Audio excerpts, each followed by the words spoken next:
Hello అండి, నిన్నటి వీడియోలో అయితే విజయవాడ వెళ్తున్నామని పెట్టాను కదండి. విజయవాడలో అమ్మవారి దర్శనం చేసుకున్నాక అమరావతి అయితే వచ్చామండి. అమరావతి అయితే ఈ మ్యూజియం, బుద్ధుని మ్యూజియం అయితే చూడడానికి అనేసి వచ్చామన్నమాట. బయట వచ్చేసి మనకి పార్క్ లాగా ఉంటుందండి. ఎవరైనా మామూలుగా సాయంత్రం పూట కాస్త ఎక్సర్సైజ్, వాకింగ్ లాగా చేసుకోవాలి అనుకున్న ఈ ప్లేస్ అయితే చాలా అంటే చాలా బాగుంటుందన్నమాట. మనసుకు కూడా ప్రశాంతంగా ఉంటుంది. లోపలకి వెళ్ళాలి అంటే మనకైతే 20 రూపీస్ లేదంటే 10 రూపీస్ అలా ఛార్జ్ చేస్తారు. పర్టికులర్గా నాకైతే గుర్తు లేదండి. 10 రూపీస్ 20 రూపీస్ ఉంటుంది లోపలికి వెళ్ళడానికి. లోపలికి వెళ్ళిన తర్వాత టికెట్స్ చూపిస్తే మనకైతే లోపలికి వెళ్ళడానికి అనుమతిస్తారు.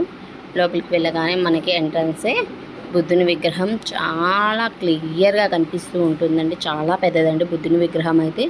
కాకపోతే అక్కడక్కడ కొంచెం నెరలు కొట్టిందండి, ఎందుకనో అంత పెద్ద విగ్రహం.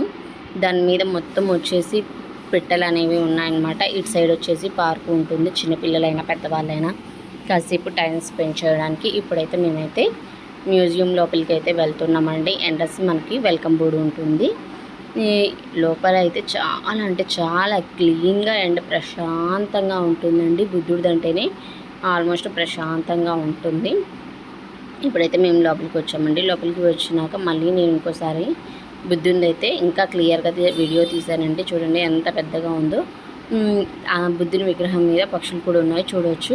ఈ వీడియో ఎలా ఉందనేది ఖచ్చితంగా కామెంట్ చేయండి.